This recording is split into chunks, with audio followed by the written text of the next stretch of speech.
Hello friends, welcome back to Sashi Vantasala. ఈరోజు వీడియోలో ప్రసాదాలని prepare చేసి చూపించబోతున్నానండి. మనము ఏ పండుగ వచ్చినా ప్రసాదం అనేది కంపల్సరీ ప్రిపేర్ చేస్తూ ఉంటాం కదా. మరి అలా తయారు చేసుకునే ప్రసాదాలు త్వరగా అయిపోయేలాగా కూడా ఉండాలన్నమాట. ఇక నేను 6 రకాల ప్రసాదాలని సింపుల్గా ఎలా ప్రిపేర్ చేసుకోవాలో చూపిస్తాను. ఒకసారి మీరు ట్రై చేయండి. ఈరోజు వీడియోలో చింతపండు పులిహోరని ఎలా ప్రిపేర్ చేసుకోవాలో చూపించబోతున్నానండి. ఇలా తయారు చేసుకున్నారంటే గుళ్ళో పెట్టే ప్రసాదం అంత టేస్టీగా ఉంటుంది. మరి ఈ పులిహోర తయారీ విధానం కోసం ముందుగా ఒక పావు కేజీ చింతపండుని తీసుకోవాలి. ఇలా తీసుకున్న చింతపండుని ఒకసారి శుభ్రంగా వాష్ చేసుకోవాలి. చింతపండుని ఇలా ఒకసారి శుభ్రంగా వాష్ చేసిన తర్వాత చింతపండు మునిగేంత వరకు వాటర్‌ని యాడ్ చేసుకోవాలి. ఈ చింతపండుని ఒక 2 గంటల సేపు నానబెట్టుకోవాలి. ఇలా 2 గంటల సేపు నానిన చింతపండుని ఇప్పుడు ఇందులోకి వాటర్ ఏమీ యాడ్ చేయకుండా ఇందులో ఉన్న వాటర్‌తోనే ఒక 2, 3 నిమిషాల పాటు ఇలా చింతపండుని బాగా పిసికి ఇందులో నుంచి గుజ్జును తీసుకోవాలి. ఇలా చింతపండు బాగా పిసికిన తర్వాత ఇప్పుడు దీన్ని మనం ఫిల్టర్ చేసుకుందాం. ఒక బౌల్ తీసుకొని దాని పైనంగా ఒక చిల్లుల గిన్నెను పెట్టుకొని చింతపండును గుజ్జుని వేసుకోవాలి. ఇలా చింతపండు గుజ్జు అంతా వేసుకొని ఇలా కలుపుకుంటూ ఉంటే మనకి చింతపండు గుజ్జు అనేది ఫిల్టర్ అవుతుందండి. మనకి చింతపండు గుజ్జు అనేది ఇలా చిక్కగా వస్తుంది. ఇందులోకి మనము ఎక్కువ వాటర్‌ని యాడ్ చేసి చింతపండు గుజ్జు తీసుకున్నామంటే, మనకు ఉడికించుకునేటప్పుడు ఎక్కువ టైం పడుతుంది. ఇలా కొద్దిగా వాటర్‌ని వేసుకొని మాత్రమే చింతపండు గుజ్జుని తీసుకోవాలి. ఇక్కడ చూడండి చింతపండు గుజ్జు అనేది ఎంత చిక్కగా ఉందో. ఇలా ఉండాలి. ఇక్కడ నేను తీసుకున్న చింతపండుని ఒక 2 సార్లు కొద్ది కొద్దిగా వాటర్ వేసుకుంటూ ఇందులో ఉన్న గుజ్జునంతా తీసుకున్నాను. ఇక్కడ చింతపండులో ఉన్న గుజ్జు అంతా తీసిన తర్వాత చూపిస్తున్నాను చూడండి. చింతపండు గుజ్జు అనేది ఇంత చిక్కగా వచ్చింది. ఇలా తీసుకున్న చింతపండు గుజ్జుని అంతా కూడా అడుగు మందంగా ఉన్న ఒక బౌల్‌లోకి ట్రాన్స్‌ఫర్ చేసుకోవాలి. ఇలా చింతపండు గుజ్జు అంతా బౌల్‌లోకి తీసుకొని ఈ బౌల్‌ని స్టవ్ పైన పెట్టి మంటని లో ఫ్లేమ్‌లో పెట్టి ఉడికించుకోవాలి. ఇప్పుడు ఈ చింతపండు గుజ్జు ఉడికేలోపు దీంట్లోకి మనం మసాలాని ప్రిపేర్ చేసుకుందాం. స్టవ్ పైన ఒక ప్యాన్ పెట్టుకొని అందులోకి 3 టేబుల్ స్పూన్స్ పల్లీలు వేసుకోవాలి. పల్లీలని లో ఫ్లేమ్‌లో పెట్టుకొని బాగా ఫ్రై చేసుకోవాలి. ఇలా పల్లీలు బాగా ఫ్రై అయిన తర్వాత ఇందులోకి 2 టేబుల్ స్పూన్స్ ధనియాలు, 1 టేబుల్ స్పూన్ జీలకర్ర, 1 టీ స్పూన్ మెంతులను వేసుకోవాలి. వీటిని కూడా బాగా ఫ్రై చేసుకోవాలి. ఇలా ఇవన్నీ బాగా ఫ్రై అయిన తర్వాత ఇందులోకి 2 టేబుల్ స్పూన్స్ నువ్వులు వేసుకోవాలి. నువ్వులు కూడా కొంచెం గోల్డెన్ షేడ్ వచ్చేంత వరకు వీటన్నిటిని బాగా ఫ్రై చేసుకోవాలి. ఇలా ఫ్రై చేసుకున్న వీటన్నిటిని కూడా ఇప్పుడు స్టవ్ ఆఫ్ చేసుకొని వీటిని ఒక బౌల్‌లోకి ట్రాన్స్‌ఫర్ చేసుకోవాలి.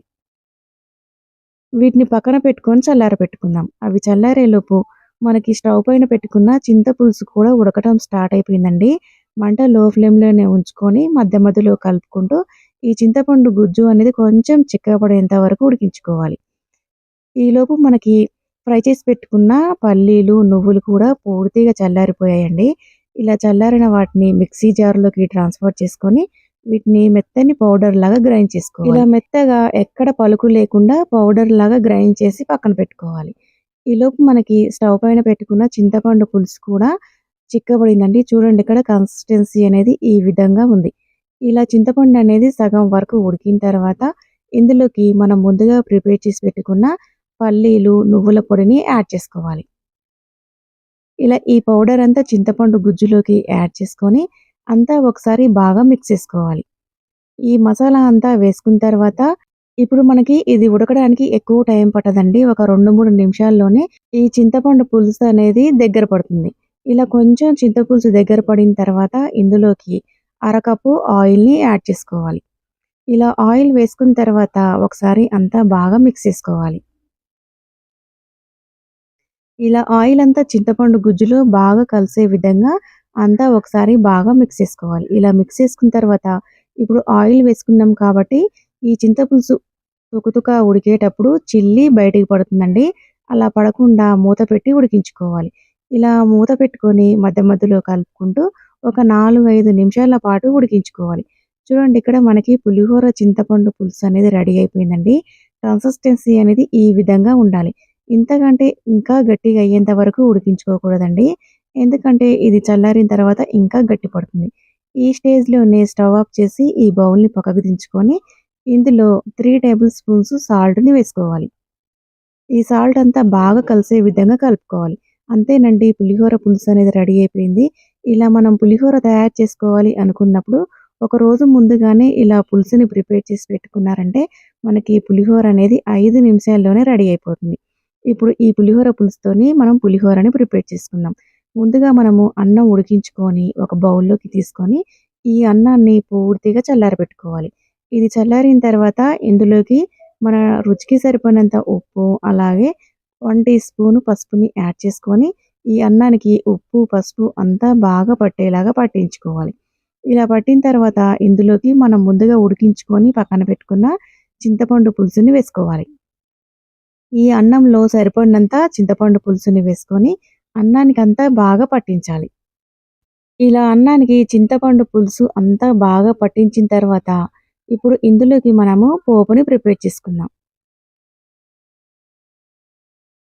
ఇప్పుడు స్టవ్ పైన ఒక ప్యాన్ పెట్టుకొని అందులో 1 టేబుల్ స్పూన్ ఆయిల్ వేసుకోవాలి. ఆయిల్ బాగా హీట్ అయిన తర్వాత 1 టేబుల్ స్పూన్ పోపు దినుసులు, పావు కప్పు పల్లీలని వేసుకొని దోరగా వేయించుకోవాలి. ఇలా ఇవన్నీ బాగా ఫ్రై అయిపోయిన తర్వాత మళ్ళీ ఇందులో 4 పచ్చిమిర్చి, 4 ఎండుమిర్చి, కొద్దిగా కరివేపాకు, 1 టీ స్పూన్ పసుపుని వేసి వీటిని కూడా బాగా ఫ్రై చేసుకోవాలి. ఇలా ఇవన్నీ బాగా ఫ్రై అయిపోయిన తర్వాత ఇందులోకి ఒక చిటికెడంతా ఇంగువని యాడ్ చేసుకోవాలి. ఇలా ఇంగువ వేసుకున్న తర్వాత ఒకసారి అంతా బాగా మిక్స్ చేసుకోవాలి. ఇలా మిక్స్ చేసుకొని ఇప్పుడు స్టవ్ ఆఫ్ చేసుకొని ఇలా తయారు చేసుకున్న పోపుని మనం ముందుగా పులుసు కలిపి పెట్టుకున్న అన్నంలోకి వేసుకోవాలి. ఇలా అన్నంలోకి పోపంతా యాడ్ చేసుకొని అంతా ఒకసారి బాగా మిక్స్ చేసుకోవాలి.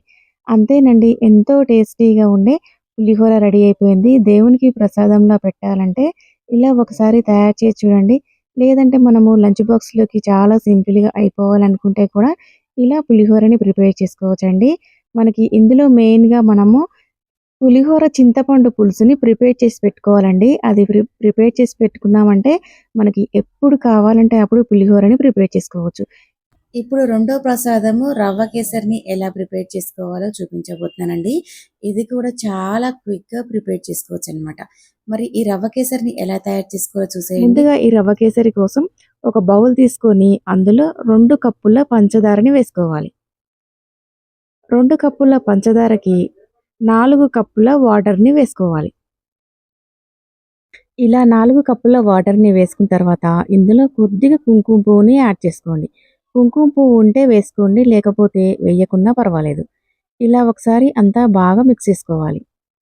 ఇలా మిక్స్ చేసుకున్న తర్వాత ఇప్పుడు ఈ బౌల్‌ని స్టవ్ పైన పెట్టుకొని చక్కెర అంతా పూర్తిగా కరిగేంత వరకు మరిగించుకోవాలి.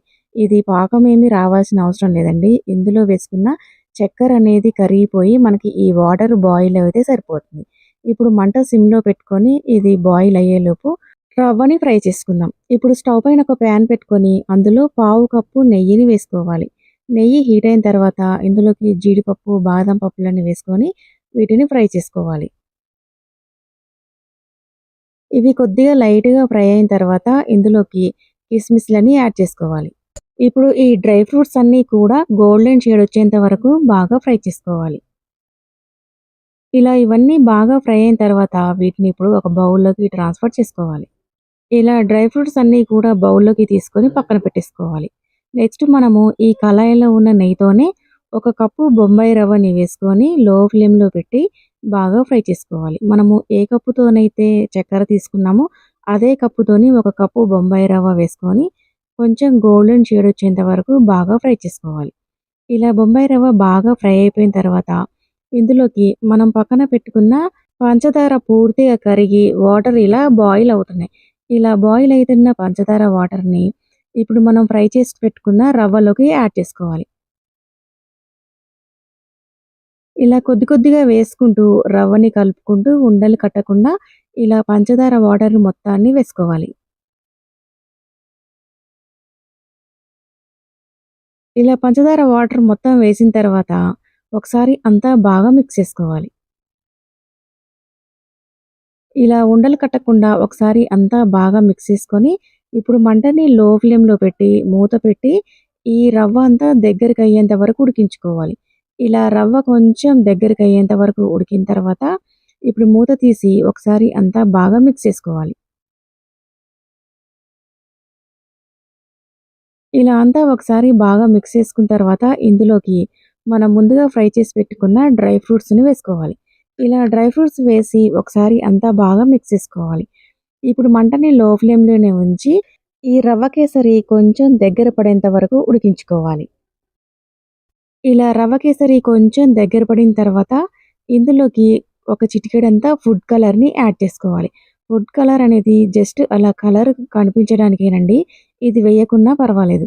ఇలా ఫుడ్ కలర్ వేసిన తర్వాత అంతా ఒకసారి బాగా మిక్స్ చేసుకోవాలి.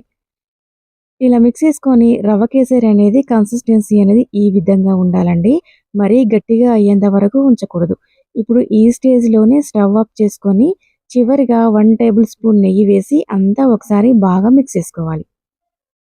ఇలా మిక్స్ చేసుకుంటే మనకి రవ్వ కేసరి రెడీ అయిపోయిందండి. రవ్వ కేసరి కన్సిస్టెన్సీ అనేది ఈ విధంగా ఉండాలండి. ఇలా ఉన్నప్పుడే స్టవ్ ఆఫ్ చేసుకొని మూత పెట్టి బౌల్‌ని పక్కకు దించుకొని 5 నిమిషాల సేపు పక్కన పెట్టుకోవాలి.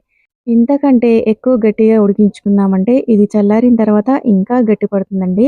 రవ్వ కేసరి ఇప్పుడు చల్లారిన తర్వాత కన్సిస్టెన్సీ అనేది ఈ విధంగా ఉంటుంది. ఇలా ఒకసారి మీరు ట్రై చేసి చూడండి.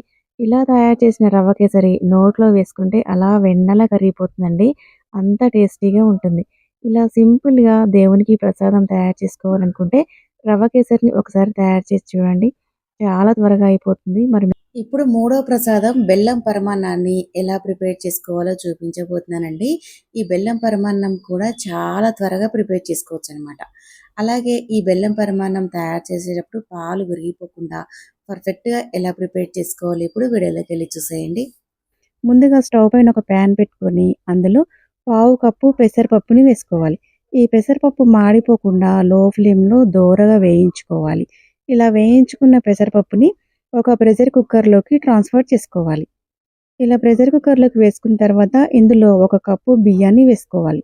ఇప్పుడు ఈ బియ్యము, పెసరపప్పుని ఒక 2, 3 సార్లు శుభ్రంగా వాష్ చేసుకోవాలి.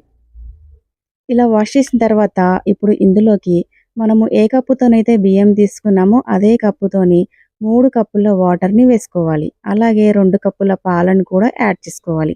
ఇక్కడ నేను తీసుకున్న పాలనేవి పచ్చి పాలని వేసినానండి. ఇందులో వేసుకున్న పాలు వేడి చేయలేదు.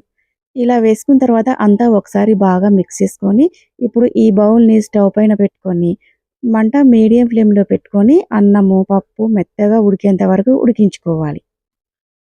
ఇప్పుడు మూత పెట్టుకొని మధ్య మధ్యలో కలుపుకుంటూ ఈ అన్నము, పప్పు మెత్తగా అయ్యేంత వరకు ఉడికించుకోవాలి. ఇలా 2, 3 నిమిషాల తర్వాత మూత తీసి మళ్ళీ ఒకసారి అంతా బాగా మిక్స్ చేసుకోవాలి. ఇలా మిక్స్ చేసుకొని ఇలా అన్నమంతా కొంచెం గట్టిగా అయ్యేంత వరకు ఉడికించుకోవాలి. ఇలా ఉడికించుకున్న తర్వాత ఇప్పుడు ఇందులోకి ఒక 3 కప్పుల వాటర్‌ని యాడ్ చేసుకోవాలి. ఇలా వాటర్ వేసుకున్న తర్వాత మళ్ళీ ఒకసారి అంతా బాగా మిక్స్ చేసుకోవాలి. ఇలా మిక్స్ చేసుకున్న తర్వాత ఇప్పుడు మంటని లో ఫ్లేమ్‌లో పెట్టుకొని ఒక 2, 3 నిమిషాల పాటు బాగా ఉడికించుకోవాలి. చూడండి ఇక్కడ అన్నం అనేది ఎక్కడ పలుకు లేకుండా ఈ విధంగా మెత్తగా అయ్యేంత వరకు ఉడికించుకోవాలి. ఇలా ఉడికిన తర్వాత ఇందులోకి 2 కప్పుల తురిమిన బెల్లాన్ని వేసుకోవాలి. ఇలా బెల్లం అంతా వేసుకొని ఒకసారి అంతా బాగా మిక్స్ చేసుకోవాలి. ఇలా బెల్లం మిక్స్ చేసుకున్న తర్వాత ఇప్పుడు ఈ బెల్లం కరిగిపోతే సరిపోతుందండి. ఇప్పుడు మనము ఎక్కువగా ఉడికించుకోవాల్సిన అవసరం లేదు. ఇలా బెల్లం వేసుకున్న తర్వాత ఒక్క 2 నిమిషాల పాటు లో ఫ్లేమ్‌లో పెట్టి ఉడికించుకుంటే సరిపోతుంది. ఇలా 2 నిమిషాల తర్వాత బెల్లం అంతా పూర్తిగా కరిగిపోయిందండి. ఈ పరమాన్నము మరీ గట్టిగా అయ్యేంత వరకు ఉడికించుకోకూడదు. కన్సిస్టెన్సీ అనేది ఈ విధంగా ఉండాలి. ఇలా లూజ్‌గా ఉన్నప్పుడే స్టవ్ ఆఫ్ చేసుకొని ఇప్పుడు ఈ పరమాన్నాన్ని పక్కకు దించి పెట్టుకుందాం. ఇప్పుడు ఇందులోకి మనము డ్రై ఫ్రూట్స్‌ని ఫ్రై చేసుకుందాం. స్టవ్ పైన వేరే ఇంకొక ప్యాన్ పెట్టుకొని అందులో 3 టేబుల్ స్పూన్స్ నెయ్యి వేసుకోవాలి. నెయ్యి ఎక్కువ ఇష్టం లేని వాళ్ళు కొంచెం తగ్గించుకోవచ్చు. నెయ్యంతా బాగా కరిగిన తర్వాత ఇందులోకి జీడిపప్పు, బాదం పప్పు, కిస్మిస్‌లని అన్నిటిని కలిపి ఒక పావు కప్పు వేసుకోవాలి. ఈ డ్రై ఫ్రూట్స్ అన్నీ కూడా బాగా ఫ్రై అయ్యేలాగా ఫ్రై చేసుకోవాలి. ఇవన్నీ కొద్దిగా గోల్డెన్ షేడ్ వచ్చేంత వరకు బాగా ఫ్రై అయిన తర్వాత ఇప్పుడు స్టవ్ ఆఫ్ చేసుకొని ఈ డ్రై ఫ్రూట్స్‌ని మనం ముందుగా ప్రిపేర్ చేసి పెట్టుకున్న బెల్లం పరమాన్నంలోకి యాడ్ చేసుకోవాలి. ఇలా వేసుకున్న తర్వాత ఇప్పుడు ఈ బెల్లం పరమాన్నము అంతా ఒకసారి బాగా మిక్స్ చేసుకోవాలి. అంతేనండి, ఎంతో టేస్టీగా ఉండే బెల్లం పరమాన్నం రెడీ అయిపోయింది. దేవునికి ప్రసాదంగా పెట్టాలి, తక్కువ టైంలో అయిపోవాలి అనుకుంటే ఇలా ఒకసారి ట్రై చేసి చూడండి. టేస్ట్ బాగుంటుంది. అలాగే తక్కువ టైంలో కూడా ఈ బెల్లం పరమాన్నాన్ని ప్రిపేర్ చేసుకోవచ్చు. మరి ఈ సింపుల్ టేస్టీ బెల్లం పరమాన్నం ఎలా ప్రిపేర్ చేసుకోవాలో వీడియో చూసేశారు కదా! మరి మినప వడల్ని ఎలా ప్రిపేర్ చేసుకోవాలో చూపించబోతున్నానండి. ఇవి పైన క్రిస్పీగా, లోపల సాఫ్ట్‌గా చాలా టేస్టీగా ఉంటాయండి. మరి ఈ సింపుల్ టేస్టీ మినప వడల్ని ఎలా ప్రిపేర్ చేసుకోవాలో ఇప్పుడు వీడియోలోకెళ్ళి చూసేయండి. ముందుగా దీనికోసం ఒక బౌల్ తీసుకొని అందులో 2 కప్పుల మినపప్పుని వేసుకోవాలి. వేసుకొని ఈ పప్పుని ఒక 2 సార్లు శుభ్రంగా వాష్ చేసుకొని తిరిగి పప్పంతా మునిగేంత వరకు వాటర్‌ని వేసుకోవాలి. ఈ పప్పుని 4 గంటల సేపు నానబెట్టుకోవాలి. ఇలా పప్పు 4 గంటల సేపు నానిన తర్వాత మళ్ళీ ఒకసారి పప్పుని శుభ్రంగా ఒకసారి కడిగి ఇలా వాటర్ లేకుండా ఇప్పుడు వీటిని గ్రైండర్‌లోకి వేసుకోవాలి. ఇలా పప్పంతా గ్రైండర్‌లో వేసుకొని ఒక 2 నిమిషాల సేపు ఇది గ్రైండ్ అయిన తర్వాత కొద్ది కొద్దిగా వాటర్‌ని యాడ్ చేసుకొని గ్రైండ్ చేసుకోవాలి. ఇలా సగం వరకు గ్రైండ్ అయిన తర్వాత ఇప్పుడు ఈ పప్పులోకి సన్నగా తరిగిన 2 పచ్చిమిర్చి ముక్కలు, అలాగే బాగా సన్నగా తరిగిన 1 ఇంచు అల్లం ముక్కల్ని కూడా యాడ్ చేసుకొని ఇవి అంతా పూర్తిగా మెదిగేంత వరకు గ్రైండ్ చేసుకోవాలి. ఇలా పప్పు అనేది పలుకులు లేకుండా ఈ విధంగా మెత్తగా గ్రైండ్ చేసుకోవాలి. ఇలా పిండి అంతా బాగా గ్రైండ్ అయిన తర్వాత ఈ పిండిని ఇప్పుడు మనము ఒక బౌల్‌లోకి ట్రాన్స్‌ఫర్ చేసుకోవాలి. ఇలా పిండి అంతా బౌల్‌లోకి వేసుకున్న తర్వాత ఇందులో 2 టేబుల్ స్పూన్స్ బొంబాయి రవ్వని వేసుకోవాలి. మనకి గారెలు క్రిస్పీగా రావాలంటే బొంబాయి రవ్వని ఖచ్చితంగా యాడ్ చేసుకోవాలండి. అలాగే మనకి రుచికి సరిపడినంత ఉప్పు కూడా వేసుకొని ఈ పిండి అంతా బొంబాయి రవ్వ బాగా కలిసే విధంగా కలుపుకోవాలి.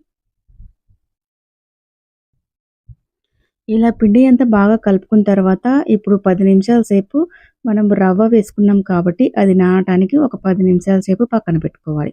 ఇలా 10 నిమిషాల తర్వాత ఇప్పుడు మనము వడల్ని వేసుకుందామండి. వడలు వేసుకుంటున్నప్పుడు ముందుగా మనము మన చేతిని వాటర్‌తోని తడుపుకొని ఇలా కొద్దిగా పిండి తీసుకొని రౌండ్ బాల్‌లాగా చేసుకొని మధ్యలో చిల్లి పెట్టుకోవాలి. ఇలా వడని ప్రిపేర్ చేసుకున్న తర్వాత ఇప్పుడు మనం ముందుగానే డీప్ ఫ్రైకి సరిపోయినంత ఆయిల్ పెట్టుకొని ఆయిల్ బాగా హీట్ అయిన తర్వాత వడల్ని వేసుకోవాలి. ఇలాగే మనం ప్రతిసారి అంటే వడ వేసుకుంటున్న ప్రతిసారి కూడా మన చేతిని వాటర్‌తోని తడుపుకుంటూ ఇలా వడల్ని ప్రిపేర్ చేసుకోవాలండి. మన చేతిని వాటర్‌లో తడపకపోతే పిండి అనేది మన చేతికి అంటుకుపోయి వడలనేవి సరిగ్గా రావు. ఇలా ఆయిల్‌లో సరిపడినన్ని వడలు వేసుకున్న తర్వాత మంటని మీడియం ఫ్లేమ్‌లోనే పెట్టుకొని ఈ వడల్ని 2 వైపులా తిప్పుకుంటూ బాగా కాల్చుకోవాలి. మంటని హై ఫ్లేమ్‌లో పెట్టి ఈ వడలు కాల్చినట్లయితే పైన కలర్ వస్తాయి కానీ లోపల మాత్రం పిండి పిండిగా ఉంటుందండి.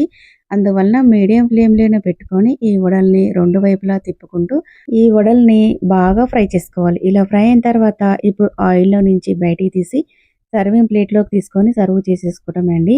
చేయితోని ఏయటం రాని వాళ్ళు చాలా సింపుల్‌గా వేయాలి అనుకుంటే ఇలా ఒక టీ స్ట్రైనర్ తీసుకొని దాన్ని ఒకసారి వాటర్‌తోని తడుపుకొని మనం పిండి ముద్దను పెట్టుకొని మధ్యలో హోల్ చేసుకోవటమే అండి. ఇలా సింపుల్‌గా వడల్ని తయారు చేసుకొని ఆయిల్‌లో వేసేసుకోవటమే అండి. మనం చేత్తోని వేసిన వాటికంటే కూడా ఇలా టీ స్ట్రైనర్‌తోని ఒకసారి ప్రిపేర్ చేసి చూడండి. చాలా సింపుల్‌గా ప్రిపేర్ చేసుకోవచ్చు. ఇలా మనము ఆయిల్‌లో సరిపడినన్ని వడల్ని వేసుకొని, ఈ వడల్ని మీడియం ఫ్లేమ్‌లో 2 వైపులా తిప్పుకుంటూ మెల్లగా ఫ్రై చేసుకోవాలి. ఇలా వడలు 2 వైపులా తిప్పుకొని బాగా ఫ్రై చేసుకున్న తర్వాత ఈ వడలు ఆయిల్ పీల్చకుండా ఉండాలి అంటే మనము 2 వైపులా ఎర్రగా కాలిన తర్వాత ఒక 10 సెకండ్‌లో వడల్ని ఆయిల్‌లో నుంచి తీస్తామనంగా మంటని హై ఫ్లేమ్‌లో పెట్టుకొని 10 సెకండ్ల పాటు కాల్చుకున్నామంటే వడలు ఏమైనా ఆయిల్ పీల్చినా కానీ ఆయిల్ అంతా వదిలేస్తుందండి. అలా 10 సెకండ్లు కాల్చుకున్న తర్వాత ఇప్పుడు ఆయిల్‌లో నుంచి బయటికి తీసి సర్వింగ్ ప్లేట్‌లోకి తీసుకొని సర్వ్ చేసేసుకోవటమే అండి. ఎంతో టేస్టీగా ఉండే వడలు రెడీ అయిపోయాయి. పైన క్రిస్పీగా, లోపల సాఫ్ట్‌గా చాలా టేస్టీగా ఉండే ఈ వడల్ని చాలా సింపుల్‌గా ప్రిపేర్ చేసుకోవచ్చండి. ఈ వడల్ని ఏ చట్నీతో తిన్నా టేస్ట్ చాలా బాగుంటుందండి. ఈ వడల కోసం తయారు చేసుకున్న పిండి అనేది ఫ్రిడ్జ్‌లో స్టోర్ చేసుకున్నామంటే 2, 3 రోజుల వరకు కూడా వడల్ని వేసుకోవచ్చండి. అంతేనండి. సింపుల్‌గా తయారు చేసుకునే ప్రసాదాలలో ఈ చక్కెర పొంగలి కూడా ఒకటనమాట. ఇది కూడా టేస్ట్ చాలా బావుంటుందండి. అలాగే చాలా క్విక్‌గా ప్రిపేర్ చేసుకోవచ్చు. ఇది ఇంట్లో తయారు చేసినా కానీ గుళ్ళో పెట్టే ప్రసాదం అంత టేస్టీగా ఉంటుందన్నమాట.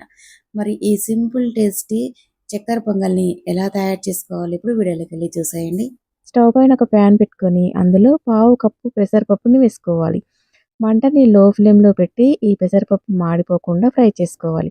ఇలా ఫ్రై చేసుకున్న పెసరపప్పుని ప్రెషర్ కుక్కర్‌లోకి యాడ్ చేసుకోవాలి. పావు కప్పు పెసరపప్పుకి ముప్పావు కప్పు బియ్యాన్ని వేసుకొని ఈ బియ్యం, పప్పు ఒక 2, 3 సార్లు శుభ్రంగా వాష్ చేసుకోవాలి.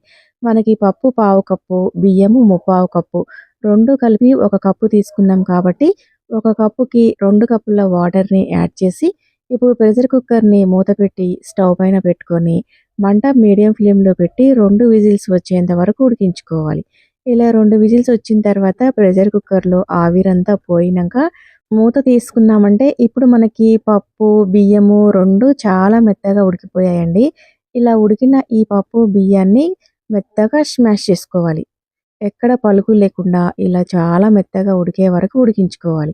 ఇలా అన్నాన్ని అంతా మెత్తగా చేసుకొని పక్కన పెట్టేసుకుందాము. నెక్స్ట్ మనము ఒక బౌల్ తీసుకొని అందులో తురుముకున్న బెల్లాన్ని ముప్పావు కప్పు వేసుకోవాలి.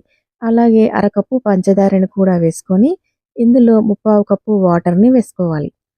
ఇవి వేసుకున్న తర్వాత ఒకసారి అంతా బాగా మిక్స్ చేసుకోవాలి. ఇలా ఇవన్నీ బాగా కలిసిన తర్వాత ఇప్పుడు ఈ బౌల్‌ని స్టవ్ పైన పెట్టుకొని ఇప్పుడు మనకి ఈ బెల్లం అనేది పాకం రావాల్సిన అవసరం లేదండి. జస్ట్ ఈ బెల్లము, పంచదార 2 కరిగితే సరిపోతుంది. ఇలా పంచదార, బెల్లం పూర్తిగా కరిగిన తర్వాత ఇప్పుడు ఈ బెల్లం వాటర్‌ని మనం ముందుగా ఉడికించుకొని పెట్టుకున్న అన్నంలోకి యాడ్ చేసుకోవాలి. ఇలా బెల్లం అంతా అన్నంలో బాగా కలిసే విధంగా కలుపుకోవాలి. ఇక్కడ ఈ చక్కెర పొంగలి అనేది మనము బెల్లం వాటర్ వేసిన తర్వాత కన్సిస్టెన్సీ కొంచెం లూజ్‌గా అయింది కదా! ఇప్పుడు ఇది స్టవ్ పైన పెట్టుకొని కొద్దిసేపు ఉడికించుకోవాలండి. ఇప్పుడు ఈ బౌల్‌ని స్టవ్ పైన పెట్టుకొని ఇందులో 1 టీ స్పూన్ యాలకుల పొడి, 1 టేబుల్ స్పూన్ నెయ్యిని వేసుకోవాలి. నెయ్యి వేసిన తర్వాత ఇప్పుడు మంటని మీడియం ఫ్లేమ్‌లో పెట్టుకొని ఈ చక్కెర పొంగలి అడుగున మాడిపోకుండా మధ్య మధ్యలో కలుపుకుంటూ కన్సిస్టెన్సీ అనేది కొంచెం థిక్‌గా అయ్యేంత వరకు ఉడికించుకోవాలి. ఇలా చక్కెర పొంగలి అనేది మరీ గట్టిగా కాకుండా, లూజ్‌గా కాకుండా కన్సిస్టెన్సీ అనేది ఈ విధంగా ఉండాలండి. ఇలా ఉన్నప్పుడే మనము స్టవ్ ఆఫ్ చేసుకొని ఈ బౌల్‌ని పక్కకు దించుకోవాలి. ఇంతకంటే కొంచెం గట్టిగా ఉడికించుకున్నా కానీ మనకి చక్కెర పొంగలి చల్లారిన తర్వాత గట్టిగా అయిపోతుంది. ఇప్పుడు ఈ బౌల్‌ని పక్కన పెట్టుకొని ఇప్పుడు దీంట్లోకి మనము డ్రై ఫ్రూట్స్‌ని ఫ్రై చేసుకుందాం. స్టవ్ పైన ఒక చిన్న ప్యాన్ పెట్టుకొని అందులో 2 టేబుల్ స్పూన్స్ నెయ్యి వేసుకోవాలి. నెయ్యి వేడైన తర్వాత ఇందులో సన్నగా తరిగిన ఎండు కొబ్బరి ముక్కల్ని వేసుకోవాలి. ఈ ఎండు కొబ్బరి ముక్కలు కొద్దిసేపు బాగా ఫ్రై చేసుకున్న తర్వాత ఇందులో జీడిపప్పు, కిస్మిస్‌లు 2 కలిపి ఒక పావు కప్పు వేసుకోవాలి. వేసుకున్న తర్వాత వీటిని కూడా కొంచెం గోల్డెన్ షేడ్ వచ్చేంత వరకు బాగా ఫ్రై చేసుకోవాలి. ఇలా డ్రై ఫ్రూట్స్ అన్నీ కూడా ఈ విధంగా బాగా ఫ్రై చేసుకున్న తర్వాత ఇప్పుడు స్టవ్ ఆఫ్ చేసుకొని ఇలా ఫ్రై చేసుకున్న డ్రై ఫ్రూట్స్‌ని మనం ముందుగా ప్రిపేర్ చేసి పెట్టుకున్న చక్కెర పొంగల్లోకి యాడ్ చేసుకోవాలి. ఇలా చక్కెర పొంగల్లోకి ఈ డ్రై ఫ్రూట్స్ అన్నీ బాగా కలిసే విధంగా అంతా ఒకసారి బాగా మిక్స్ చేసుకోవాలి. అంతేనండి, ఎంతో టేస్టీగా ఉండే చక్కెర పొంగలి రెడీ అయిపోయింది. టేస్ట్ అయితే చాలా బాగుంటుంది. అమ్మవారికి నైవేద్యంగా ఇలా ఒకసారి తయారు చేసి పెట్టండి. అలాగే మనము ఇంట్లో తయారు చేసినా కూడా మనకి గుళ్ళో పెట్టే ప్రసాదంలా టేస్ట్ అయితే చాలా బాగుంటుందండి. మీరు కూడా ఒకసారి ఈ టెంపుల్ స్టైల్ చక్కెర పొంగల్‌ని ఒకసారి తప్పకుండా ట్రై చేయండి. Hello friends, welcome back to Sashi Vantasala. ఈరోజు మన వీడియోలో ఉగాది స్పెషల్గా నేతి బొబ్బట్లను మృదువుగా మరింత కమ్మగా చేసే ఒక సింపుల్ ప్రాసెస్లో ఈ వీడియోలో మీతో షేర్ చేసుకోబోతున్నానండి. ఇలా చేసే బొబ్బట్లు చేయటం చాలా ఈజీగా అయిపోతాయి అన్నమాట. అలాగే రుచి కూడా చాలా బాగా పర్ఫెక్ట్గా వస్తాయండి. ఇలా మనము ఏ పండగకైనా ఎప్పుడైనా సరే బొబ్బట్లన్నీ చేయాలి అనుకుంటే ఇలా ఒకసారి ఈ స్టైల్‌లో చేసి చూడండి. నోట్లో వెన్నలా కరిగిపోతాయన్నమాట. మరి ఈ నేతి బొబ్బట్లను సింపుల్‌గా ఎలా చేసుకోవాలో ఇప్పుడు ఈ వీడియోలో చూపిస్తాను, చూసేయండి. ఇప్పుడు బొబ్బట్ల కోసం పిండిని కలిపి పెట్టుకుందాం. ఒక ప్లేట్ తీసుకొని అందులోకి ఇలా ఒక జల్లెడని పెట్టుకొని 1:30 కప్పుల మైదా పిండిని తీసుకోవాలి. తర్వాత అరకప్పు గోధుమ పిండిని కూడా వేసుకొని ఈ పిండిని జల్లించి తీసుకోవాలన్నమాట. మొత్తం మైదా పిండే కాకుండా ఇలా అరకప్పు గోధుమ పిండిని కూడా వేసుకోండి. బొబ్బట్లు చాలా బాగుంటాయన్నమాట. తర్వాత ఇందులోకి ఒక టీ స్పూన్ పసుపు, రుచికి సరిపడినంత ఉప్పుని వేసుకోవాలి. తర్వాత 2 టేబుల్ స్పూన్స్ నెయ్యిని వేసుకోవాలి. ఇప్పుడు ఈ నెయ్యంతా కూడా పిండికి బాగా పట్టించేలాగా ఇలా కొంచెం పిండిని రబ్ చేస్తున్నట్లుగా కలుపుకోండి. అప్పుడు పిండి అనేది బాగా కలిసిపోతుందనమాట. ఈ విధంగా పిండి అంతా బాగా కలుపుకున్న తర్వాత ఇందులోకి కొద్దిగా వాటర్‌ని యాడ్ చేసుకుంటూ పిండిని సాఫ్ట్‌గా కలుపుకోవాలనమాట. అంటే మనము చపాతీ పిండి కలుపుకుంటాం కదా! అంతకంటే కూడా కొంచెం సాఫ్ట్‌గా ఉండాలనమాట. మరీ లూజ్‌గా కాకుండా, గట్టిగా కాకుండా ఇలా కొంచెం సెమీ సాఫ్ట్‌గా పిండిని కలుపుకోవాలి. ఇలా పిండి కలుపుకున్న తర్వాత ఇప్పుడు దీనిపైన ఒక 2 టేబుల్ స్పూన్స్ నెయ్యిని వేసుకోవాలి. నెయ్యి వేసుకున్న తర్వాత నెయ్యంతా కూడా ఈ పిండికి బాగా పట్టించాలి. ఇలా నెయ్యి పట్టించిన తర్వాత ఇప్పుడు ఈ పిండి పైన మూతను పెట్టి ఒక అరగంట సేపు పక్కన పెట్టుకోవాలి. తర్వాత ఇప్పుడు మనము ఈ బొబ్బట్లోకి పూర్ణాన్ని ప్రిపేర్ చేసుకుందామండి. ఇక్కడ నేను ఒక కప్పు శనగపప్పుని ఒక 2, 3 సార్లు కడిగి గంట సేపు నానబెట్టుకున్నాను. ఇక్కడ ఈ కప్పుతోని ఒక కప్పు శనగపప్పుని తీసుకున్నానండి. ఇలా గంట సేపు నానబెట్టుకున్న పప్పుని మళ్ళీ ఒకసారి కడిగి ఇప్పుడు ఇందులో ఉన్న వాటర్ అంతా కూడా తీసేసి దీన్ని ప్రెషర్ కుక్కర్‌లోకి తీసుకోవాలి. తర్వాత ఒక కప్పు శనగపప్పుకి 2 కప్పుల వాటర్‌ని వేసుకోవాలి. ఇప్పుడు ప్రెషర్ కుక్కర్‌కి మూత పెట్టి స్టవ్ పైన పెట్టుకొని 3 విజిల్స్ వచ్చేంత వరకు ఉడికించుకోవాలి. ఇలా 3 విజిల్స్ వచ్చేంత వరకు ఉడికిన తర్వాత కుక్కర్‌లో ప్రెషర్ అంతా పోయిన తర్వాత మూత తీసి పప్పు ఉడికిందో లేదో ఇలా ఒకసారి చెక్ చేసుకోండి. పప్పుని మనము ఇలా పట్టుకొని నలిపామంటే చేతిలో అలా మెత్తగా అయిపోవాలనమాట. ఎక్కడ పలుకు అనేది లేకుండా ఈ విధంగా మెత్తగా ఉడికించుకోవాలి. ఇలా పప్పు మెత్తగా ఉడికిన తర్వాత ఇప్పుడు మనకి పప్పులో అడుగున కొంచెం వాటర్ అనేవి మిగిలిపోయాయండి. ఇలా మిగిలిన వాటర్‌ని ఇలా చిల్లుల గిన్నె పెట్టుకొని అందులోకి వడకట్టుకోవాలి. ఇలా పప్పంతా వడకట్టుకొని ఇందులో వాటర్ అంతా పోయేంత వరకు 10 నిమిషాల సేపు పక్కన పెట్టుకోవాలి. ఇలా 10 నిమిషాలు పక్కన పెట్టుకున్న తర్వాత ఇప్పుడు ఈ పప్పుని మిక్సీ జార్‌లోకి కొద్దిగా తీసుకోవాలి. ఇలా కొద్దిగా పప్పుని మిక్సీ జార్‌లోకి తీసుకున్న తర్వాత ఇప్పుడు మూత పెట్టుకొని ఈ పప్పుని బాగా మెత్తగా గ్రైండ్ చేసుకోవాలి. ఈ విధంగా పప్పుని మెత్తగా గ్రైండ్ చేసుకున్న తర్వాత దీన్ని ఒక బౌల్‌లోకి ట్రాన్స్‌ఫర్ చేసుకోవాలి. తర్వాత మిగిలిన పప్పుని కూడా ఈ విధంగానే మెత్తగా గ్రైండ్ చేసుకొని అంతా కూడా ఇలా బౌల్‌లోకి తీసుకొని పక్కన పెట్టుకోవాలి. ఇప్పుడు మనకి పప్పు అనేది గ్రైండ్ చేసుకోవటం అయిపోయిందండి. ఈ పప్పుని పక్కన పెట్టేసుకుందాం. నెక్స్ట్ స్టవ్ పైన ఒక ప్యాన్ పెట్టుకొని అందులోకి మనము ఏ కప్పుతోనైతే శనగపప్పు తీసుకున్నామో ఆ కప్పుతోనే ఒక కప్పు తురుముకున్న బెల్లాన్ని తీసుకోవాలి. ఒక కప్పు శనగపప్పుకి ఒక కప్పు బెల్లము కరెక్ట్‌గా సరిపోతుందండి స్వీట్ అనేది. మనకి ఎక్కువ, తక్కువ కాకుండా ఉంటుందనమాట. ఇందులో 2 టేబుల్ స్పూన్స్ వాటర్ వేసుకొని బెల్లం ఉండలన్నీ ఏమీ లేకుండా ఇలా పూర్తిగా కరిగేంత వరకు కరిగించుకోవాలి. ఈ బెల్లంలో ఇసుక, రాళ్ళ లాంటివి ఏమైనా ఉంటే ఒకసారి ఫిల్టర్ చేసుకోండి. తర్వాత ఈ బెల్లము ఇలా ఒక పొంగు వచ్చిన తర్వాత ఇందులోకి మనం ముందుగా గ్రైండ్ చేసుకొని పెట్టుకున్న శనగపప్పు పేస్ట్‌ని వేసుకోవాలి. ఇలా ఇదంతా వేసుకున్న తర్వాత బెల్లంలో ఎక్కడ కూడా ఉండలనేవి లేకుండా ఈ పప్పు అనేది బాగా కలిసే విధంగా కలుపుకోవాలి. ఇలా ఉండలనేవి లేకుండా ఈ విధంగా బాగా కలుపుకోవాలనమాట. ఇలా కలుపుకున్న తర్వాత ఇందులోకి 2 టేబుల్ స్పూన్స్ నెయ్యిని వేసుకోవాలి. ఇలా నెయ్యి వేసిన తర్వాత మళ్ళీ కలుపుకుంటూ మంటని లో టు మీడియం ఫ్లేమ్‌లోకి పెట్టుకొని మాత్రమే ఈ పూర్ణాన్ని దగ్గర పడేంత వరకు ఉడికించుకోవాలనమాట. ఇలా మనం కలుపుకుంటూ ఉంటే ఈ విధంగా కొంచెం దగ్గర పడుతుందండి. ఇలా మనకి కొద్దిగా దగ్గర పడిన తర్వాత ఇందులోకి ఒక టీ స్పూన్ యాలకుల పొడి, అలాగే 2 టేబుల్ స్పూన్స్ నెయ్యిని వేసుకోవాలి.